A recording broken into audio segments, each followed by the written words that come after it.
Este, en sí, tuve una gripe. ¿Cómo estás? Buenas tardes, Kelly. Estuve con gripe, estuve con fiebre el día que no les pude dar clase, entonces eh, realmente me sentía bastante mal. Qué bueno que Y ya se es, encuentra mucho mejor.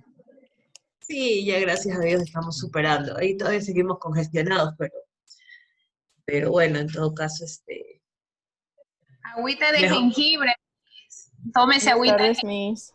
Me he tomado todas las agüitas que te puedas imaginar para poder estar parada.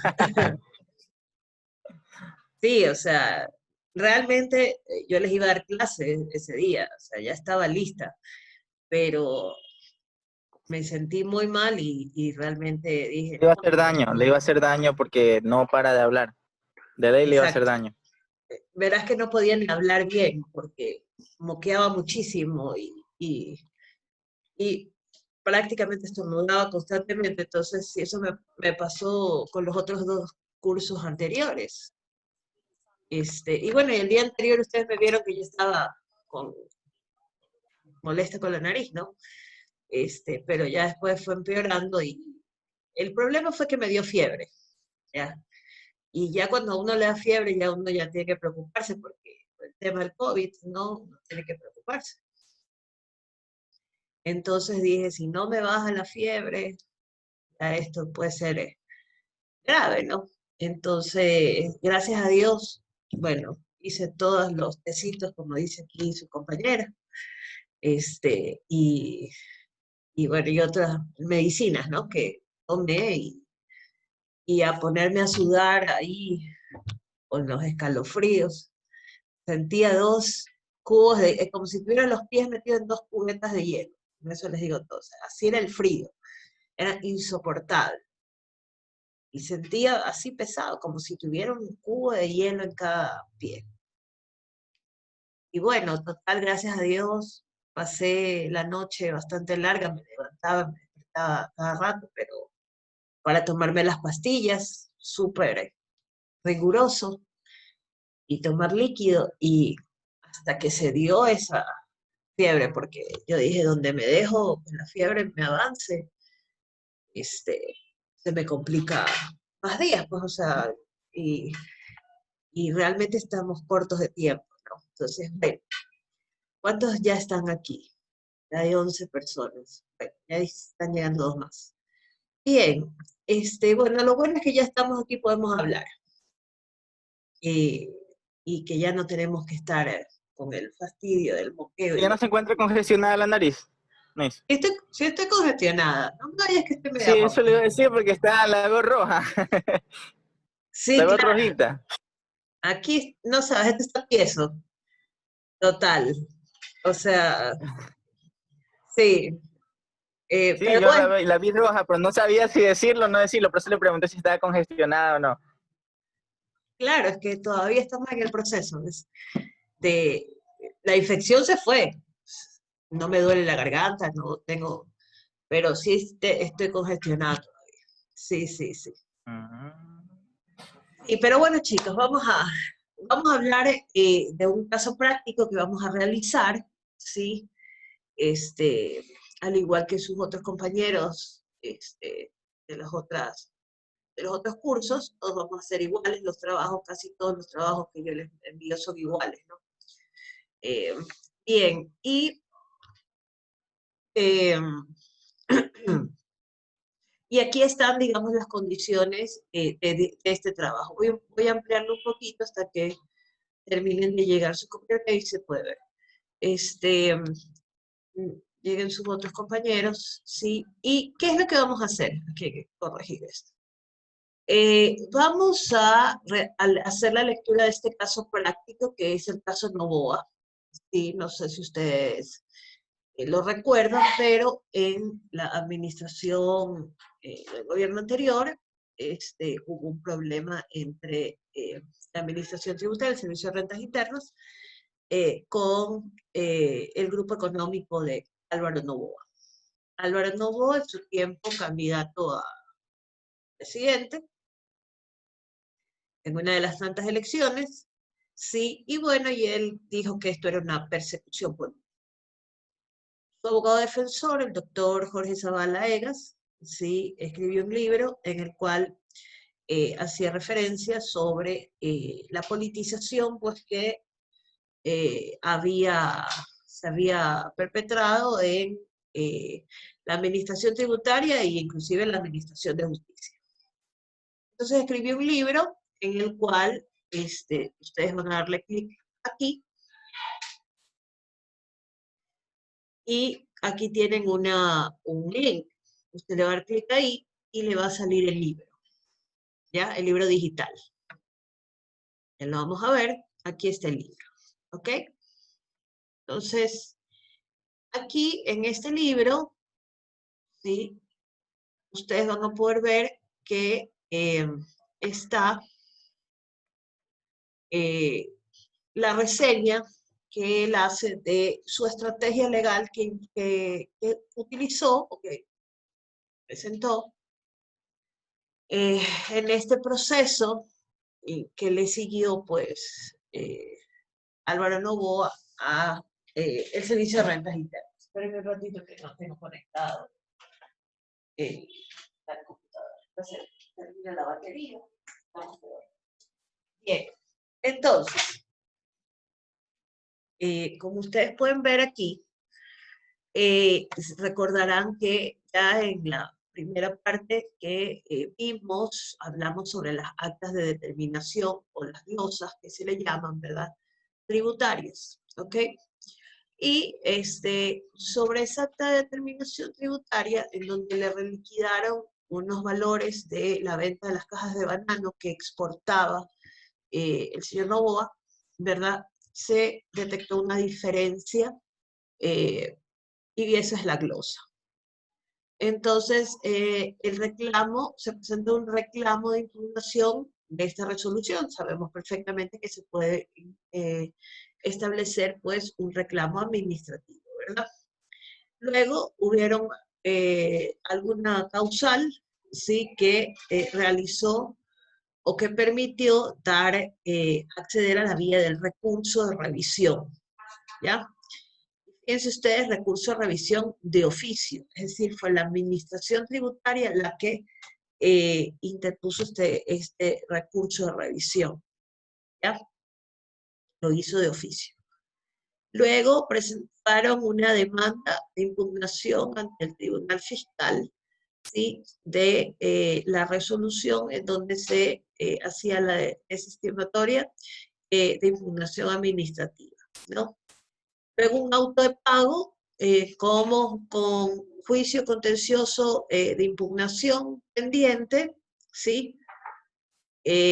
Una acción extraordinaria de protección. Ustedes recordarán que yo les expliqué, ¿verdad? Cuando hablamos de los derechos que tenían los contribuyentes, dijimos, bueno, los contribuyentes podrían en algún momento tener algún tipo de acción de protección, ¿sí? En la vía constitucional y que podía darse, ¿verdad? Y entonces, fíjense ustedes, aquí fue utilizada esa vía. El requerimiento de medidas cautelares a través de un juzgado de lo civil, ¿sí? Como medidas previas, que no les voy a decir qué pasó, porque quiero que lo lean, ¿verdad? El SRI con el aparato, como aparato de poder, ¿verdad? Del gobierno que arremete contra el juez, esto es una postura del doctor Zavala, un auto de nulidad del auto de pago, es decir, se solicitó la nulidad del auto de pago y la suspensión de los efectos del auto judicial, ¿no?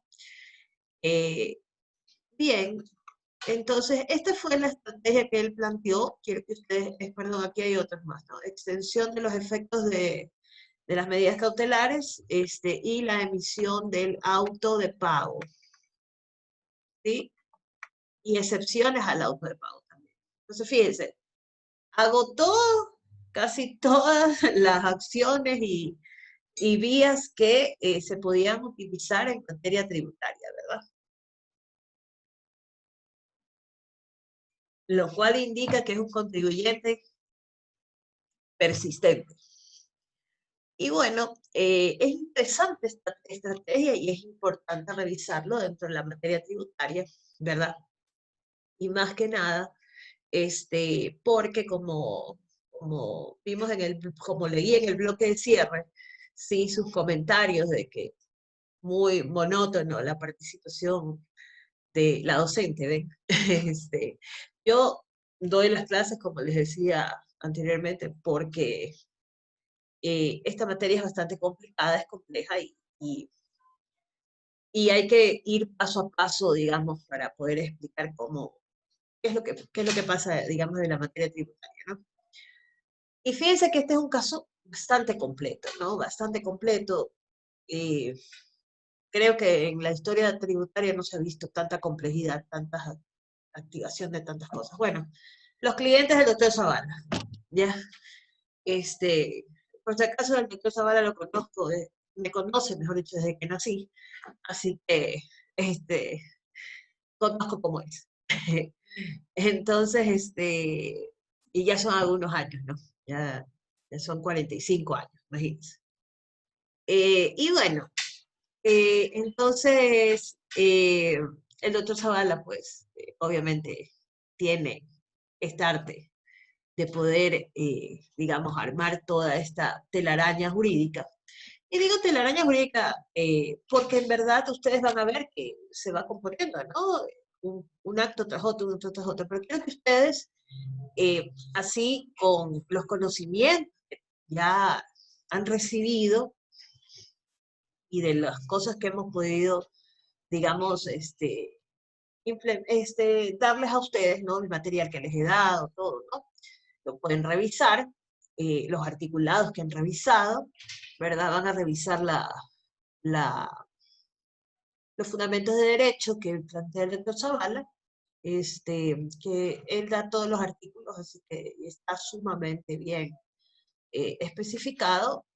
Vamos a ir paso a paso viendo cuáles son.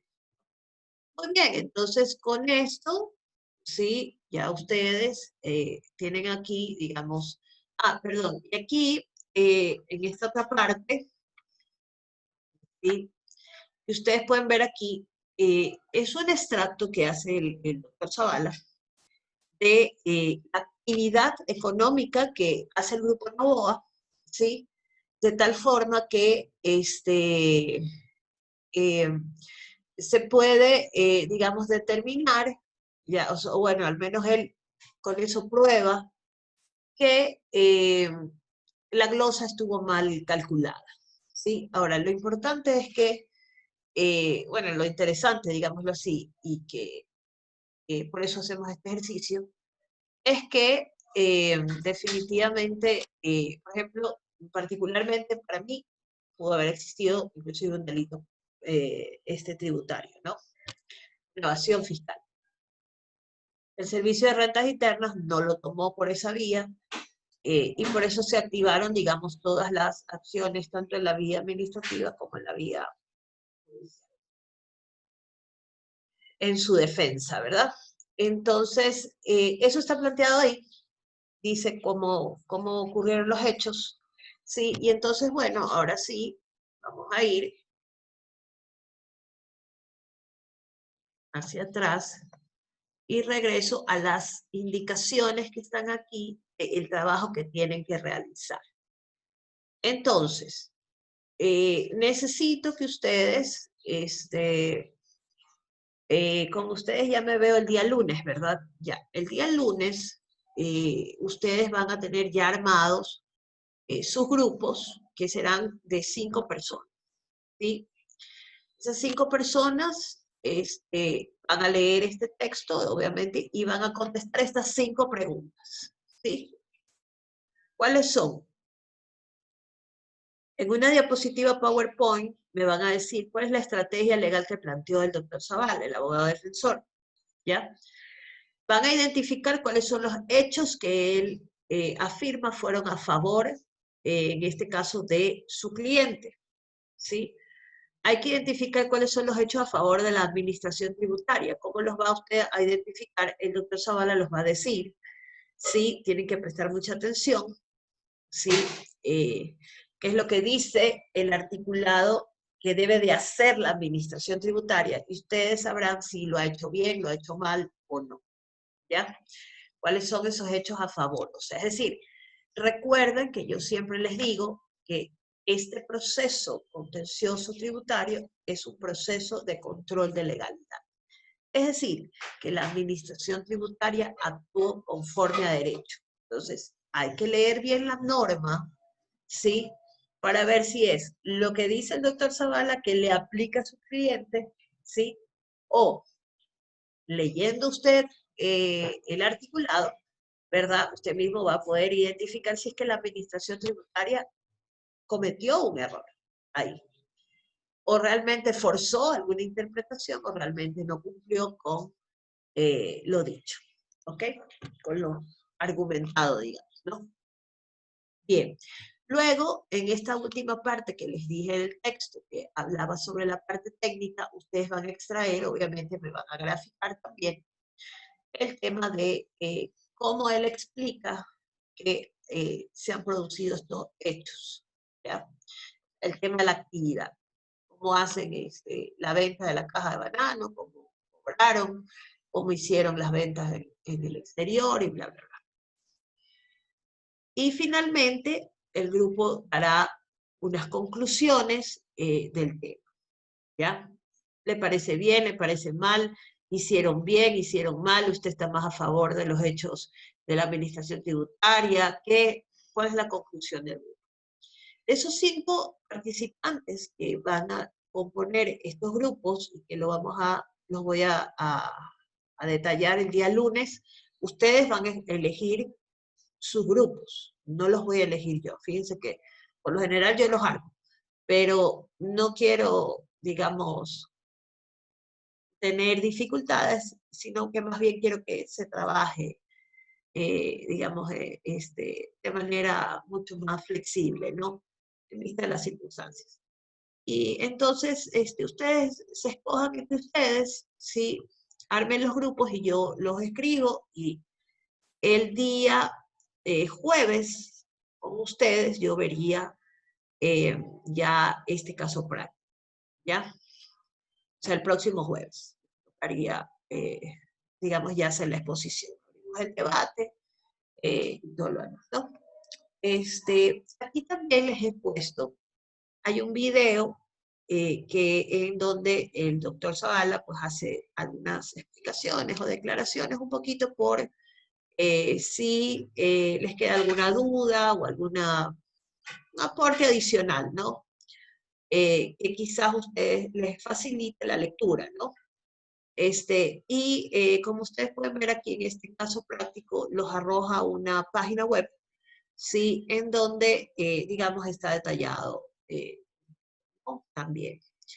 Eso en cuanto a este trabajo que vamos a realizar. ¿Sí? Fíjense ustedes que en estos días no les he mandado a hacer ninguna otras actividades porque precisamente quiero hacer esta actividad, ¿sí? de lectura sobre el caso, porque ya prácticamente vamos a terminar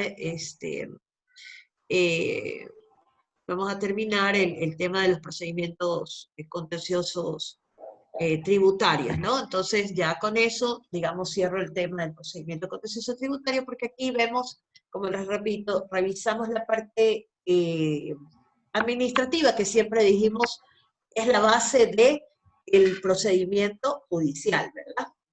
¿Cuál es el antecedente? El antecedente es un expediente administrativo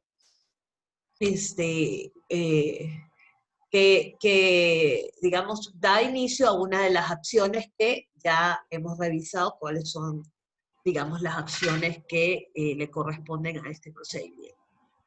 ¿Ok? Entonces, vamos a... Miss, Dígame.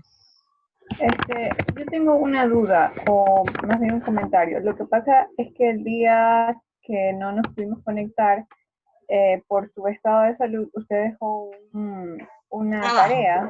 Ajá. Sí, ¿qué Entonces, pasó? el comentario va hacia que son casi 100 artículos y 100 es para el martes, artículos. del 65 al 157. Del 65 al... 157. Espérame un ratito. Yo les puse del 65. Lo reviso. Ay.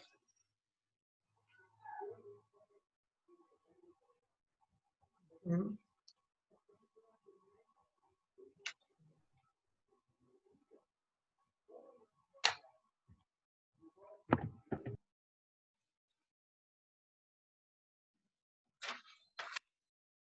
Ya.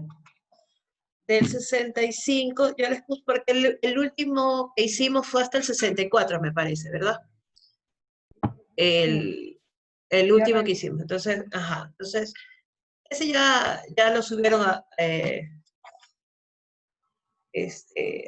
un par de semanas atrás.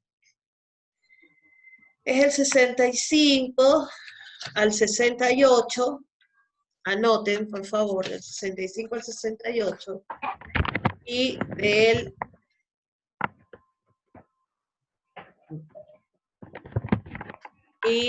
79, del 79,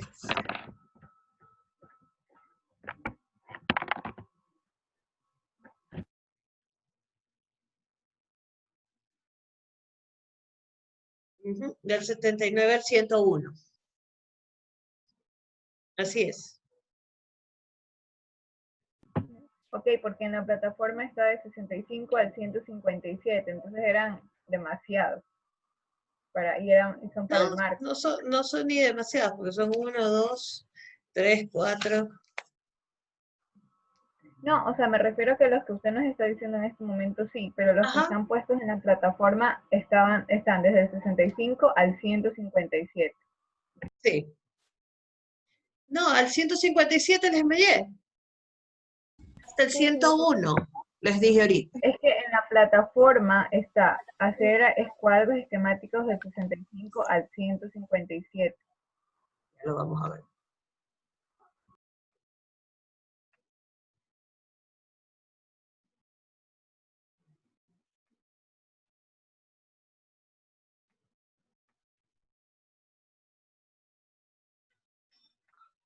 Ya, entonces van a ser hasta el 101, porque es hasta la sentencia.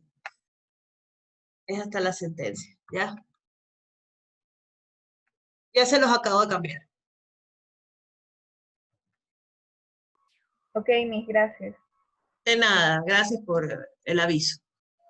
Bien, bueno, entonces vamos por favor a revisar el tema en el que nos quedamos pendientes con ustedes. ¿Por dónde nos quedamos, Estef? Ya les hablé de las pruebas, ¿verdad? Sí, Ya de ya las pruebas estamos en la última diapositiva de la prueba, que ya prácticamente terminamos ese tema. Y ya vamos a terminamos. comenzar a ver. La prueba documental sí les hablé. Creo que sí. Sí, o sea, esta ya la vimos, toda. Sí, ya, perfecto. Vamos a la inspección judicial y vamos al abandono y al desistimiento. Bueno, como otro tipo de pruebas, ¿verdad? Que nos establece el COGEP,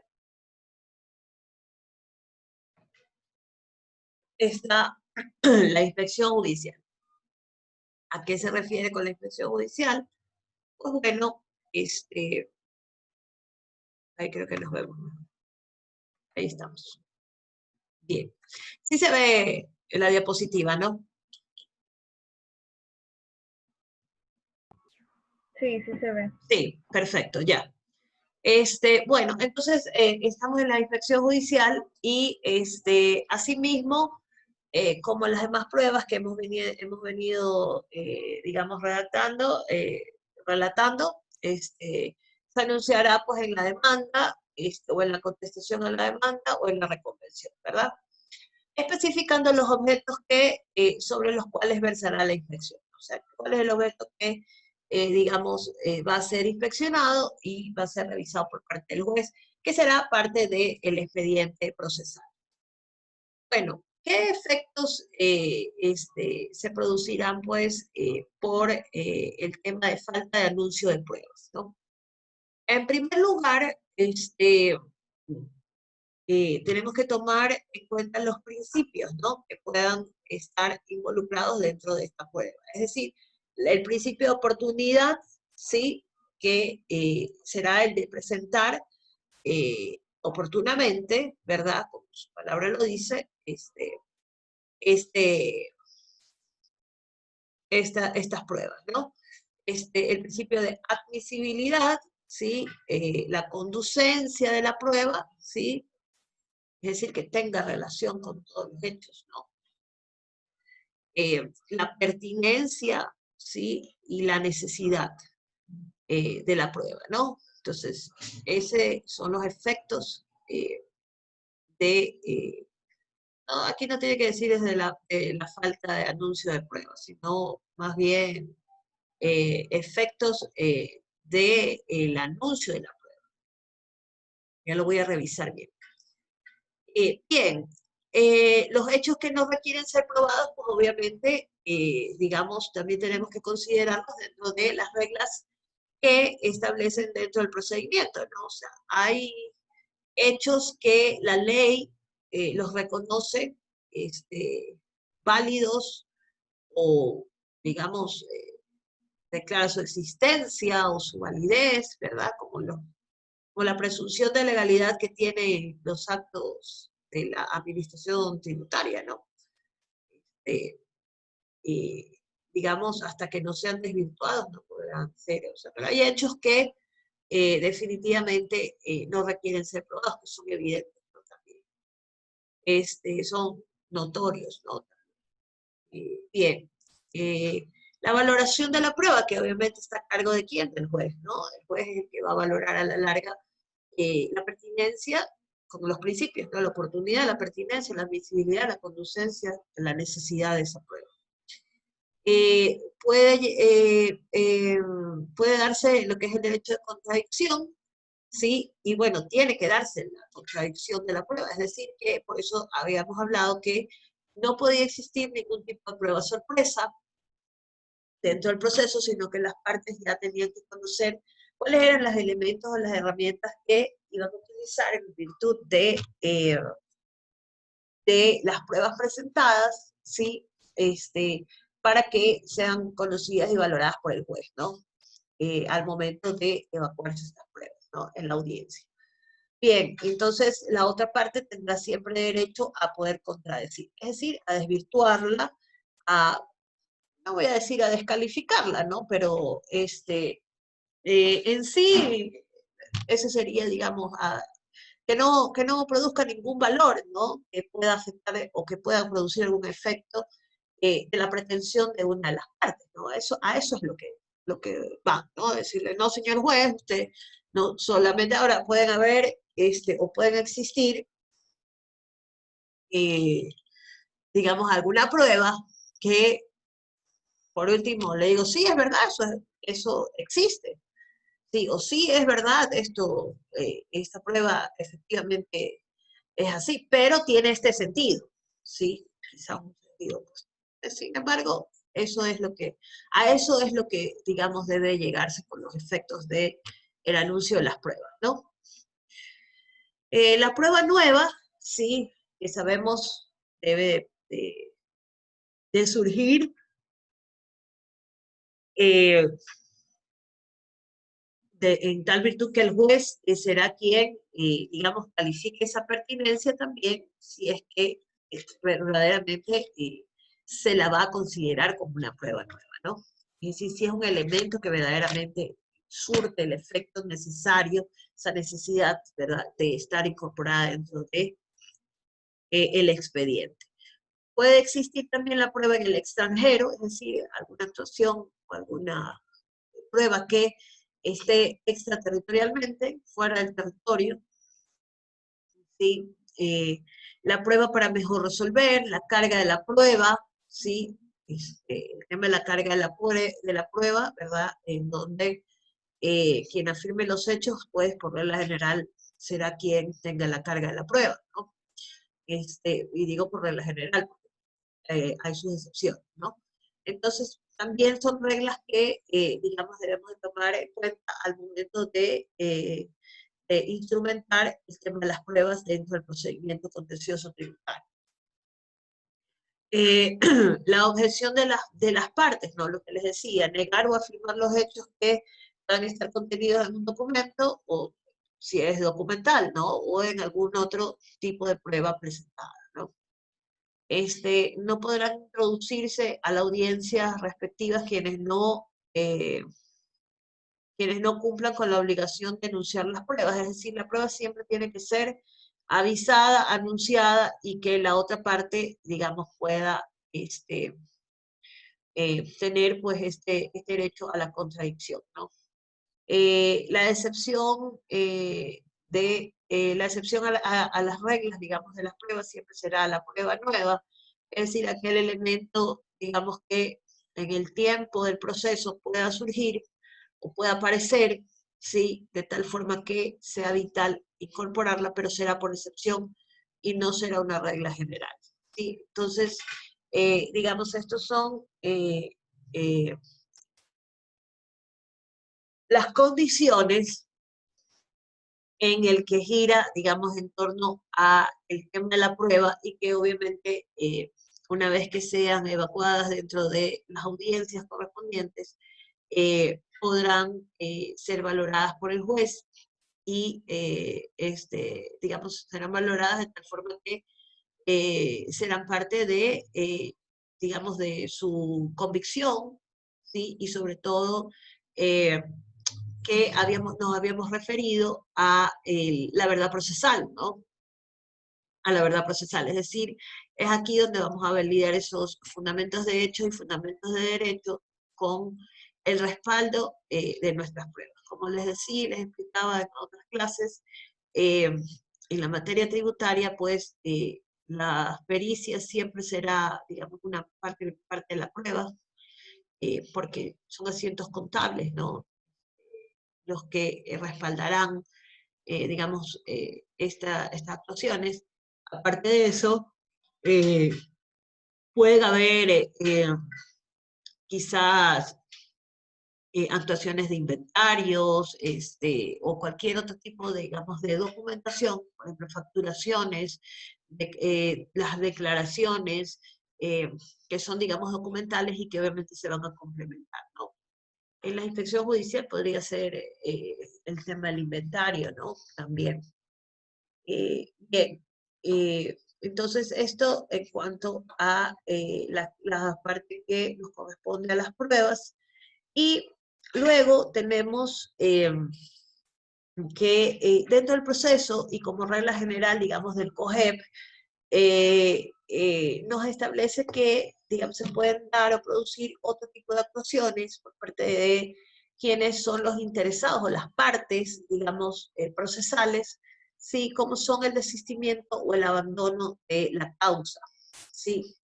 Entonces, aquí vamos a ver, digamos, las reglas generales que nos establece el COGEP y cuáles son las excepciones y cómo se aplica en nuestro procedimiento contencioso tributario, que hay reglas especiales. Entonces, veamos el abandono. El abandono se tramita en el proceso, ¿verdad? Y ¿qué requisitos pues deberá cumplir este abandono, ¿no? Entonces, estará relacionado pues al plazo o al tiempo de inactividad que las partes, digamos, no hayan motivado o impulsado, ¿verdad? El proceso, ¿sí? El tiempo para ese abandono está establecido en 80 días. La doctrina dice equipar el abandono como la caducidad. Recuerdan ustedes que hablamos de la caducidad, ¿verdad? De la caducidad que era lo mismo que pasaba con la inactividad de la administración tributaria al no dar respuesta, digamos, de alguna petición que se le haya realizado. Entonces, perdón, de la acción de cobro que tenía, ¿no? Entonces, digamos, puede darse esto, ¿no? el efecto, digamos, de este abandono, pues será la terminación del proceso, ¿sí? Y el archivo del mismo. ¿Qué características, digamos, la doctrina establece en relación al abandono? ¿No? Es la paralización del proceso como consecuencia de la falta de impulso, ¿sí? Por un espacio de tiempo. Ya dijimos los 80 días, ¿sí? No impide ejercitar la acción de juicio, en el juicio, perdón, y solo se pierde o se extingue, digamos, el proceso que se dio inicio, ¿no? Como requisitos tenemos la inacción de las partes, ¿sí? Y el tiempo que la ley establece, ¿no? Y el efecto será que se extingue el proceso, pero no la acción, ¿sí? Entonces, fíjense ustedes, se puede extinguir ese proceso, pero no la acción, es decir, la acción la voy a poder volver a interponer. Y puede también revisarse dicho proceso, ¿no? Bien, en el caso del desistimiento, ese es el abandono, ¿sí? Vamos a ver el desistimiento, porque parecería que podría producirse, digamos, lo mismo, ¿no? Pero son figuras absolutamente diferentes. Es la declaración unilateral, es decir, una de las partes es la que desiste, ¿no? De voluntad del actor, ¿sí? Es decir, del legitimario activo, ¿sí? Por la que tiene por abandono el proceso sin renunciar a la acción, ¿no? ¿Qué efecto produce? Bueno, es la terminación del proceso por medio de una resolución en la instancia que deja imprejuzgable, ¿verdad? El fondo, el fondo o en firme la sentencia de instancia cuando desiste del recurso interpuesto, ¿no?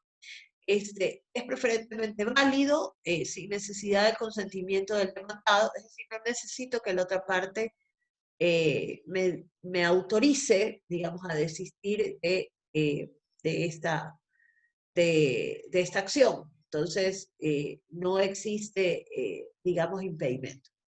La acción queda imprejuzgada y por tanto puede ser reproducida con posterioridad. Procede con el consentimiento del demandado cuando ha contestado la demanda, ¿sí? Y se hubiere opuesto a la misma. Es decir, que ahí podrá operar, digamos, el tema del desistimiento o consentimiento del demandado. Y normalmente el desistimiento es consecuencia de una transacción judicial. Es decir, que lo que nos quiere decir, digamos, nuestro código orgánico procesal, sí, es que cuando nosotros los abogados en la práctica, ¿no?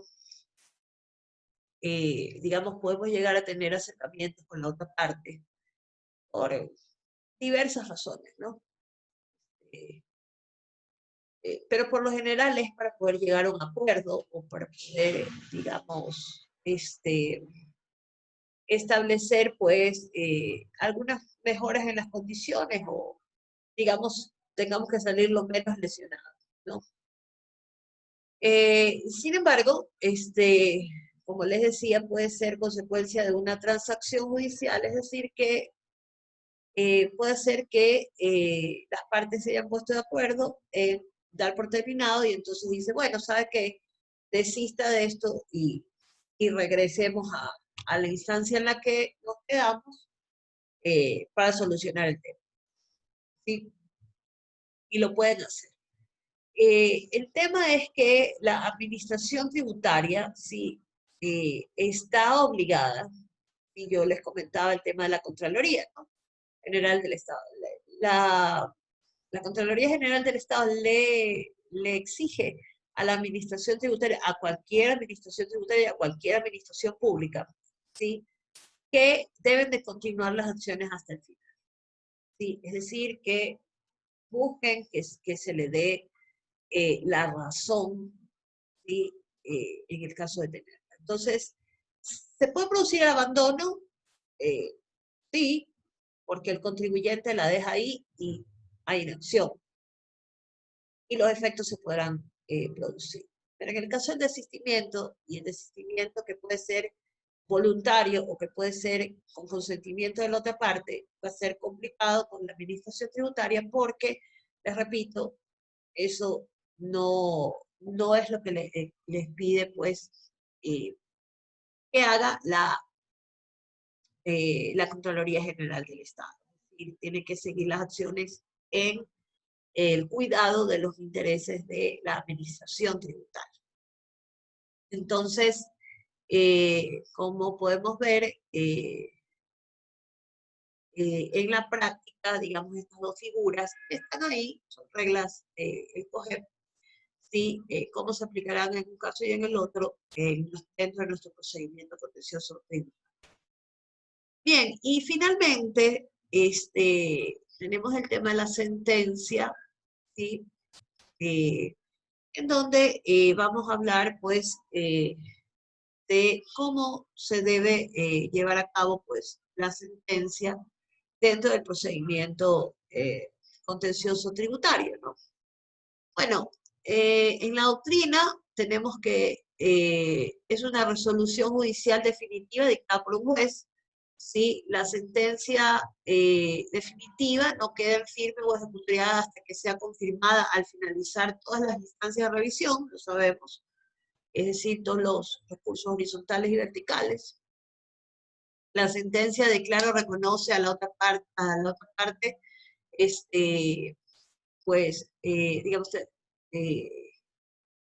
un tema declarativo, ¿verdad? Y un tema de ejecutoriarse o de cumplirse, ¿verdad? La sentencia está para cumplirse, como siempre lo digo, tanto en materia administrativa como en la materia tributaria, pero la sentencia está para cumplirse, para ejecutoriarse, ¿sí? No es que se dicta para que vaya de paseo todo el tiempo con los recursos, ¿no? Sino que en algún momento se tiene que hacer realidad, o se reforma, digámoslo así, porque puede llegar al momento en el que en alguna instancia se pueda revertir, ¿verdad? Total o parcial, dependiendo de las reglas, ¿no? Procesales, se puede ratificar o se puede revertir el fallo, y entonces tenemos una declaración, digamos así. Y con esa declaración pues viene un efecto que es de cumplimiento, está inmersa en ella. Una vez en firme, produce el efecto de cosa juzgada, ¿sí? Es decir, hasta ahí llega, no hay nada más que decir, ¿y sí?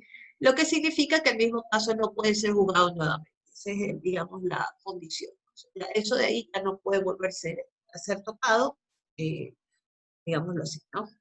A eso se refiere con el tema de cosa juzgada. Para Sergio Alfaro Silva, pues como concepto lo tiene y dice que es un acto judicial que resuelve heterocompositivamente, sí, fíjense ustedes lo complicado que es este término, ¿no? El litigio mediante la aceptación, sí, la aceptación que el juez hace de alguna de las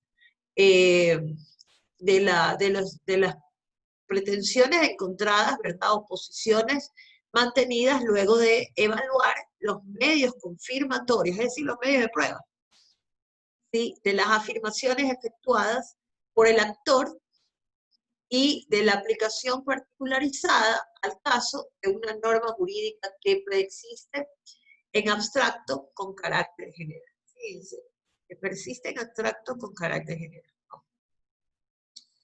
Ahí es donde hablamos de que el derecho debe de ser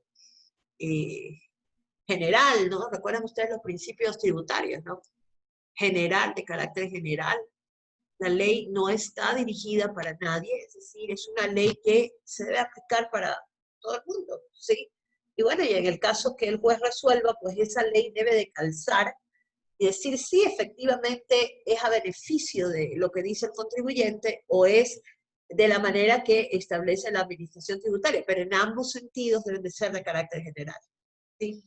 Y abstracto, ¿ya? Entonces no está dirigido a nadie, no es una norma creada para nadie en particular, sino que seguimos en el marco de la generalización.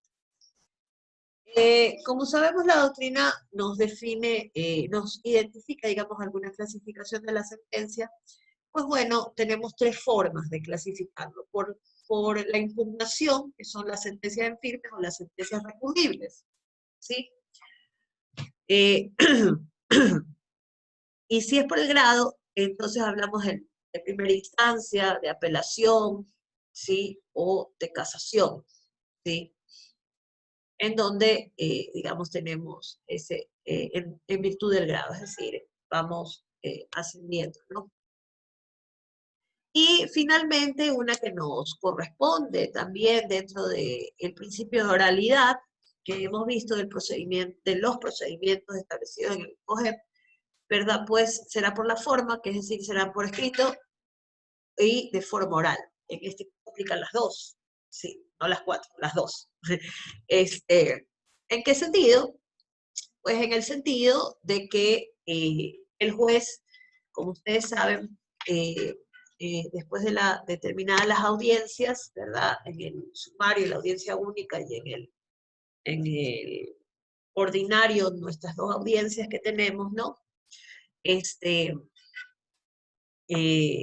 La preliminar y la de juicio, vamos a ver la resolución, digamos, oral que da el juez, ¿no? Y finalmente, después la hará transcrita, ¿verdad? Escribirá la sentencia ya detallada, ¿cómo? Con los requisitos que están establecidos aquí. Vamos a ver qué requisitos pues debe tener esta estructura de la sentencia, ¿no? Que yo les comentaba a sus compañeros y les decía, a veces me da un terrible dolor de cabeza a veces leer unas sentencias, ¿no? Donde copian y pegan todo lo que les parezca una y otra vez, ¿sí? Pero la sentencia está compuesta de tres partes. Un encabezamiento, ¿sí? Y una parte expositiva de los hechos, ¿no? De las pretensiones que se han presentado, la demanda, la contrademanda, la reconvención que se ha presentado. Entonces, claro, ahí se repiten algunas cosas, sí, pero hay que saberlas plantear y depurar, ¿no? Entonces se vuelve cansón realmente la lectura, porque copian y pegan. Entonces, se debe decir la fecha, la ciudad en que se dicta, sí, o sea, tengo que identificarlo, ¿no? Estamos en un tiempo, en un espacio, ¿sí? Y que definitivamente eso nos permite también saber si nuestro proceso ha cumplido con todos los pasos establecidos en el código, ¿no? Porque si el abandono tiene 80 días, tengo que esperar 80 días, ¿no? ¿Contados a partir de qué? A partir de la última providencia o de lo último acto procesal que se realizó, ¿no?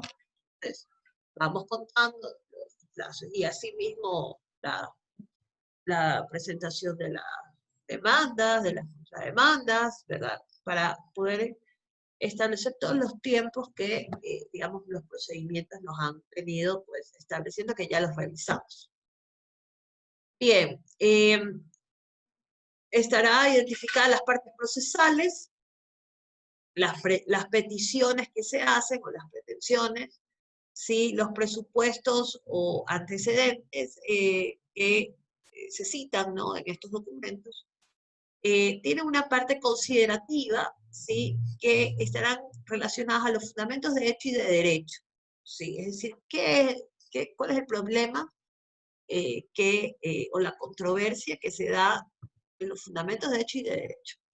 Por eso les decía yo que a veces es repetitivo por el tema de las peticiones presentadas. Copian y pegan todo, ¿sí? Y luego tenemos esta parte considerativa en donde están estos fundamentos de hecho y de derecho y los argumentos, ¿no? Es decir, ¿qué dice cada parte? ¿Cuál es su posición? ¿Ya? Y finalmente, una tercera parte que será la resolutiva, es decir, ya la concluyente, en donde estará pues esta decisión o fallo por parte del juez, ¿no? Y claro, al final va a decir quién es el juez juzgador, o el tribunal juzgador, ¿no? Los jueces que conforman ese tribunal. Tenemos la deliberación dentro de la sentencia, ¿sí? Que es decir, en esta parte resolutiva, ¿verdad? ¿Cuál es el componente o la deliberación que debe realizar basado en qué? ¿Sí? porque a veces pensamos que no sabemos qué es lo que tiene que decir el juez. También, también está establecido, digamos, dentro de la parte doctrinaria y de la parte eh, eh, de derechos, es decir, en el código, ¿no? En primer lugar, tiene que reflejar un razonamiento y una conclusión, es decir, el juez tiene que decir si sobre qué hechos que ha validado, ¿sí? que ha podido percibir en la etapa probatoria, ¿verdad? Sobre todo, pues, ha llegado a determinadas conclusiones, ¿sí? ¿A qué conclusiones? A la verdad procesal, ¿sí? Dentro del proceso se ha podido probar que en el caso de ser un tribunal, pues habrá algún tipo de discusión y por eso ustedes verán que el fallo puede ser unánime o puede ser con algún voto salvado, ¿no? Es decir, cada uno expondrá cuál es su posición, cuál es la posición, digamos, que están de acuerdo, ¿sí? Dos de los jueces y uno en desacuerdo, que será el voto salvado. Por eso es que a veces vemos voto salvado y tiene su propia posición, es decir, su propio razonamiento y sus propias conclusiones, ¿sí? También pueden darse algunas opiniones interpretativas por parte de los juzgadores, pueden hacerlo, y en lo contencioso tributario, pues obviamente por su complejidad, por su especialidad, digamos la parte técnica, ¿no? Que como ya la vamos a ver en el caso Novoa, ¿verdad? Por eso es que quería que lo revisaran y que veamos este caso. Porque aquí podemos ver muchos de los casos que, digamos, podemos identificar dentro de este procedimiento contencioso tributario. Bien. Ya. Bueno, esta de aquí la voy a dejar para el día lunes con ustedes, porque estamos casi a la par con el otro curso. Por eso no me preocupé tanto también por suspenderles la clase, porque realmente sí estamos bien con ustedes. Esta la veremos la próxima clase. Entonces, bien, chicos, espero que ya ustedes se reúnan, ¿verdad? Entre ustedes y establezcan quiénes son los grupos, ¿sí? Para el día lunes yo decir, bueno, díganme los grupos y vamos a hacer la exposición, ¿ya? Cualquier pregunta, pues, díganme. Antes que cierre el chat, quería pedir por favor a la compañera Stephanie que me agregue al grupo de WhatsApp de octavo, si es que tiene un grupo sobre todo. Stephanie, para usted. Sí, por favor. Ya. Bien, entonces, como les decía, reúnanse y establezcan quiénes van a ser, digamos, los grupos. Sí, aquí tengo creo que 28 personas, me parece que son 27. Sí, yo creo que habrá algún grupo que tendrá uno más, uno menos. Miss, Y sí, dígame, Paulina. le quería hacer una consulta. Si alguna persona, es que yo y otra compañera hicimos hasta el artículo 157, entonces... Ya lo hiciste, no importa. Súbale nomás. Sí, súbale nomás. Okay. No hay ningún problema. Ya, Sí. ok. Bien, ya. Entonces, chicos, nos vemos la próxima semana, el lunes, para tener el tema de los grupos y pueden ir ya, digamos, viendo el video y haciendo el trabajo, leyéndolo. Sí un poquito extenso, pero creo que pueden dividirse entre 5 personas, se pueden dividir las lecturas, ¿no? Para que armen, digamos, todo el esquema. Así que bueno, como siempre, si tienen clases, vayan a clases. Sí, que pasen un feliz fin de semana, porque ya no me veo con ustedes. Y bueno, nos vemos la próxima clase. Estén pendientes siempre en la plataforma, ¿no? Muchas gracias por estar aquí y nos vemos el día lunes. Lunes, Chao, martes Miss, y mejórese jueves. totalmente. Gracias, ojalá que pronto. Ojalá.